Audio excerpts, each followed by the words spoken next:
G'day, g'day, g'day. Mathematical KM here, coming to you with round 3 of the Vikings Weekender tournament. And so too, like the sands of time passing through the hourglass. It's fitting, perhaps, that the webcam's not working for this one, with a little bit of a technical amazement, which will come in at move 69. So, anyway, let's get cracking. Quite a long game. It extends well past move 69. And I'm playing Arvind. He's about 180 uphill from me. And I've got the black pieces. So let's just flip that around. Okay, here we go. As usual. And oh my god, we are already needing to stop and think. It's been called a mistake. And the best thing I can do is d6, which is actually the normal next move, and played. But with this amazingly far forward 2-pawn centre coming flashing forward, the next thing he should be able to do is knight f3 to try and protect what he's done, or f4, which takes it out to minus 0.7 to me. But I've got to leave the hippo and react to what he's done. So this is, here we are nearly at the very end of the year of the hippo. Next year, you may have heard, probably going to be a nationalist, French, English and Dutch. But what to do, because the hippo will be an arrow still in my quiver. If they come crazy hard like this, let's see, c5 makes a little more sense. That's minus 0.5 to me. But the utter best is taking. And then he takes with his f-pawn. His king's very wide open. More open than my king. And my queen, well, both our queens have got access out there, but yeah, I might be able to get at him without letting him castle. Makes a degree of sense that taking was best. So I was a little over fixated on standard hippo setup, and it was a mistake, and it swings it back to a plus to white if he is to play any number of moves there. And knight f3 was excellent, and it's back to plus to white. I've let him get away with what he's done. d5, locking up the middle, fairly traditional hippo. So in some ways, I've got the traditional hippo of roughly 1 point down, and your opponent with more space. But it didn't need to be that way, so there was a lesson in there to be learnt. Okay, he's brought that knight out. The prophylaxis seems to be on point with both of those that could have come in. He sends a4. Okay, ready for the Lego fit there, if needed. He develops a bishop. I develop knight. He develops his other bishop. That looks like quite a good outpost.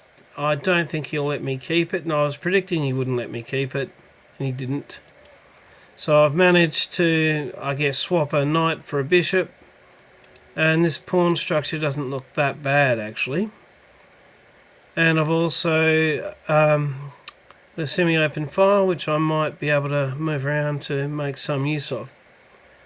Okay, he's moved his queen forward, so he can castle king or queenside. Develop my bishop.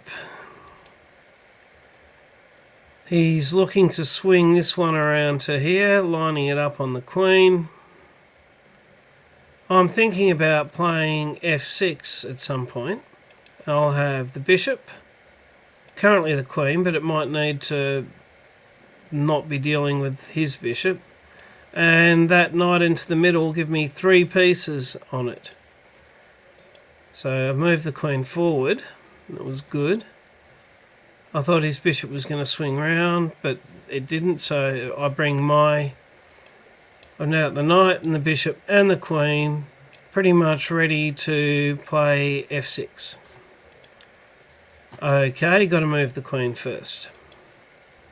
Or, well, I can't take his e-pawn without losing the queen. So if I do want to get away with that, got to shift the queen to one of those two. If he takes me, well, I can come swinging in. He doesn't, he brings his knight round there. I bring the queen across so that I can take. He takes me instead. You can see bishop takes is the top move. He takes, I take. We've nearly shaved 0.25 off of the advantage, and I've got a nice looking outpost there. Of course, it'll probably just be taken away. Now he's got it looking like a stone wall with the knight in where the knight goes in the stone wall, threatening the queen. Move the queen across. Nice pawn chain. It's looking very much like a Stonewall, one of Oman's Stonewall speedrun games, where the pawns have come across, and this one will come across if the knight's taken. I bring my only remaining knight down here, ready to come in, but he instead takes me. I think he's thinking that if I take him, he's got to take with a pawn, and that way he's not going to end up with a knight in at that nice outpost. So this way, and king takes was best. There's some hope he can get that knight in there. He castles. Was a mistake. A5 was best. A5, which would have protected that. Which would have been pinning my pawns onto the light squares, further trapping my currently bad bishop. And instead, it's called an inaccuracy, but that will let my bishop develop and get, a bit more power. Okay, he's bringing his rooks into the middle. That one's particularly nasty because he's looking at takes, and pawn can't take the knight back. That's really quite full on.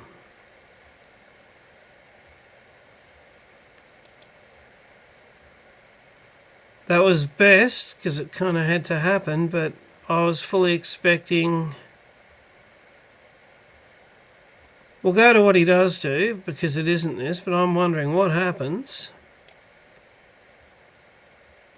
It's a blunder, and... Oh, because queen takes the rook. Hang on, that's not what I really meant to try. Knight times f5, and it is in there. It's even. If he does play that now,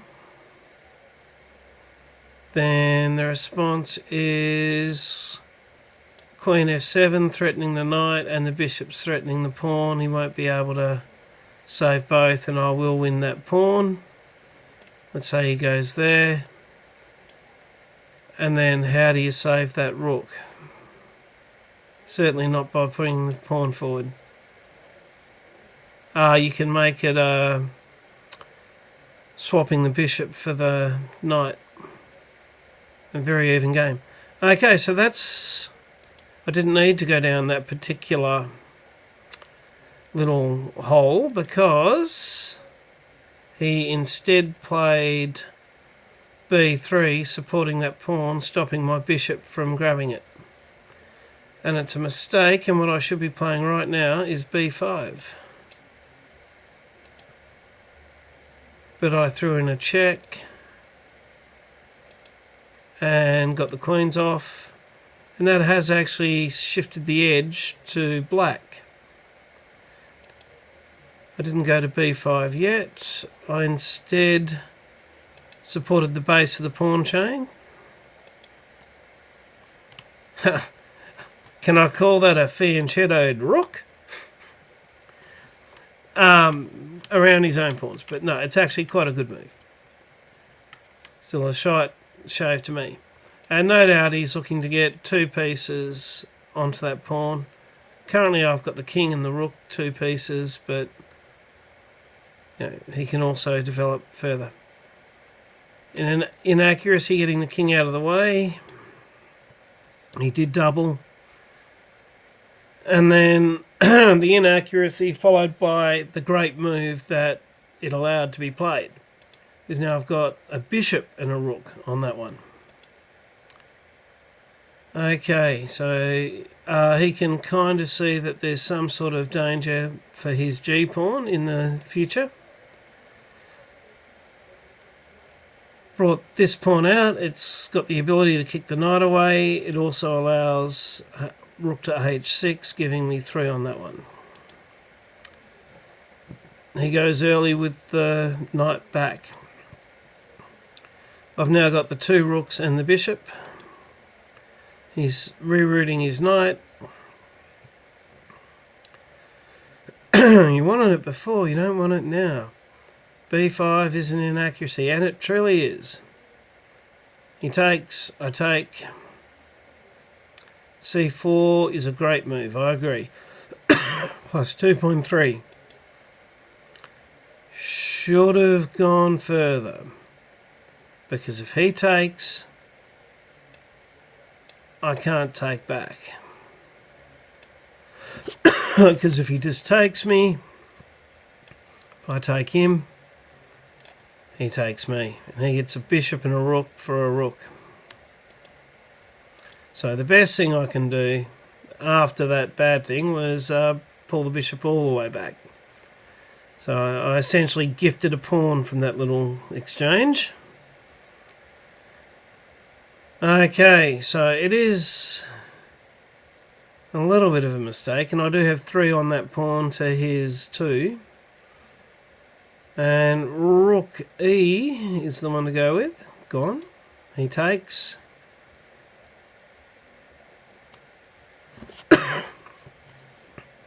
And I'll go with the bishop. It's funny, I wonder if going with the rook was better. There's about 0.6 in it.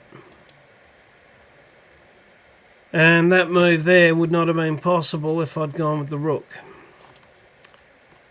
Okay, so I advance that pawn. I know this one's likely gone, but that allows the bishop to join with a little bit of a wall and bring the king in inside of it if need be. Now I'm threatening rook here. Knight can't move. I can come and get that pawn. He checks. That was best. Okay, he's gone after the H pawn, which is a plan that I've just stopped. If he takes the H pawn, I get his knight. Protects his knight, I get his H pawn, protecting mine. Throws in a check, king forward. He checks with the knight. He's still down 2.1 here. Anyway, I'll have to do my best. It's only 3 pawns to 4, but my pawns are a little bit all over the place. His king halts, my king can't go anywhere. What do I do? Pull the bishop back. So it's protecting this one.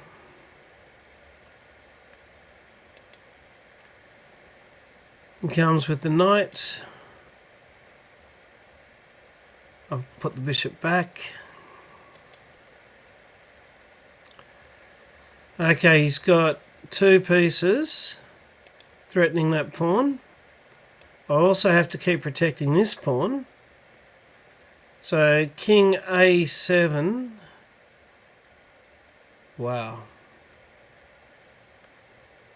king b7 is what I've gone through, and I think it's slightly better because now I've got two pieces, the king and the bishop. Okay, the knight comes down. We're starting to get low on time around here. Not a whole lot, but it's starting to be something we're thinking about, remembering the title of the video. Okay, so the knight's come down. It goes up, it's threatening my bishop. What do you think of that? I made sure not to come here. And also the knight being there was putting two pieces on this pawn. Now I've got the bishop and the rook on that pawn. Okay. So rook to g6, no good. That wasn't much good. I wish I'd... they liked it. Okay. King comes towards me. I go all the way back, which is best. So going away is best, coming back is best. Okay, what do I do here? What can I do that's going to help me? And you can see it's evening up. And I figured it. We go there. He takes me, I take him. Let's see how many of these pawns we can clean up. We can't take it now. Start to bring the king. It's best. We checked. You might notice I didn't go to the traditional square in front of the knight because that would allow a rook check. The rook cannot check me here because of the pawn. You notice it's 0.04 even though it's 1 pawn to 3. It's funny, and the time's getting even super tight now.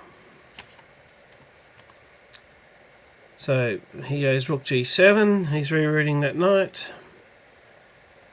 I bring the king forward, so that's not on.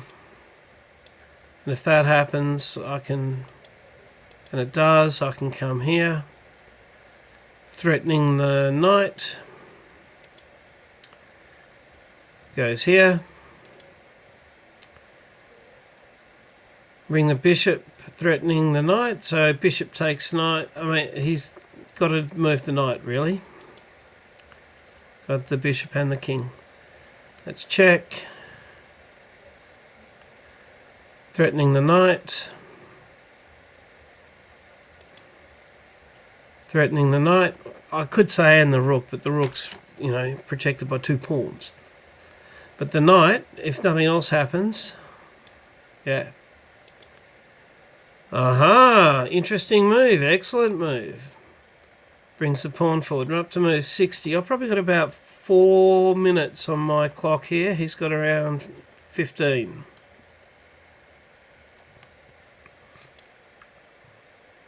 Throw in a check.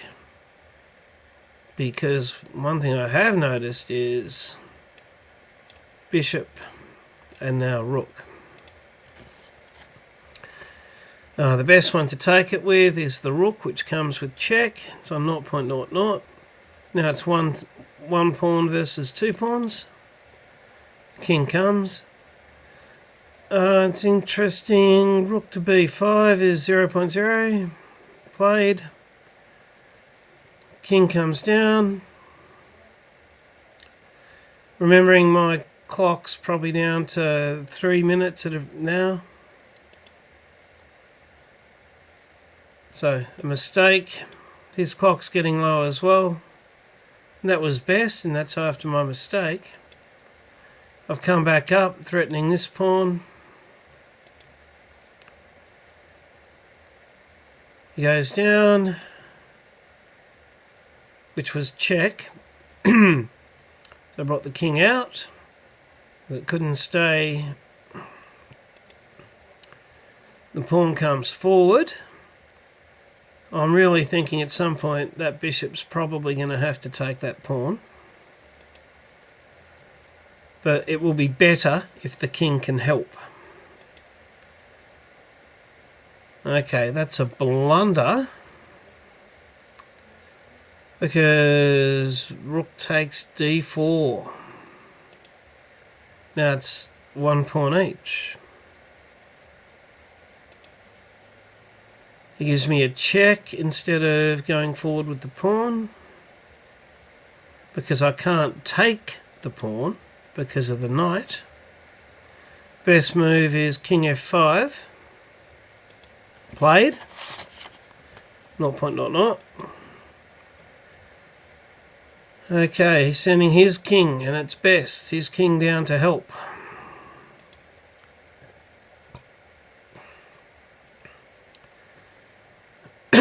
There's my bishop coming in, making itself felt.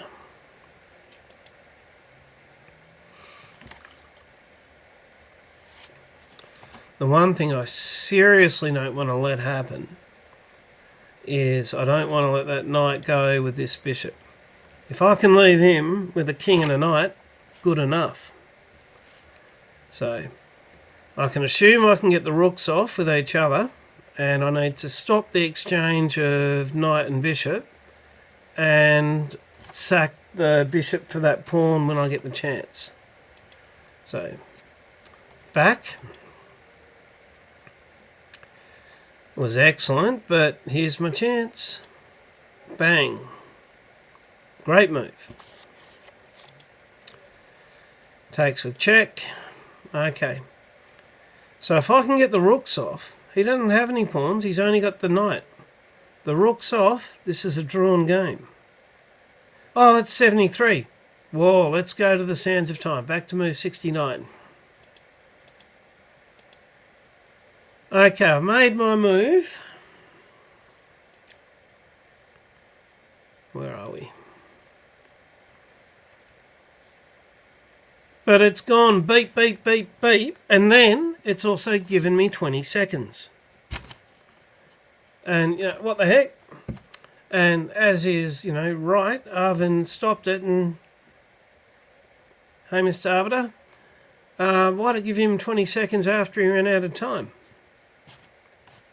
That image, the thumbnail, people, is because apparently that's how the Go Chinese game clocks work.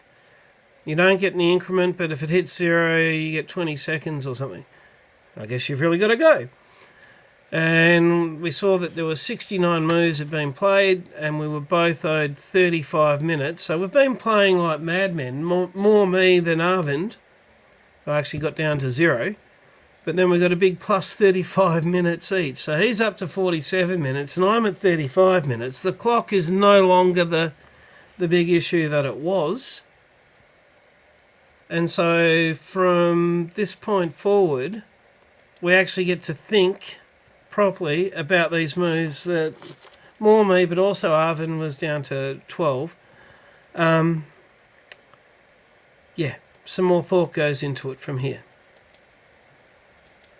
And let's see, where do we get to? Yep, and he gave me the chance. I take it, he checks, king across.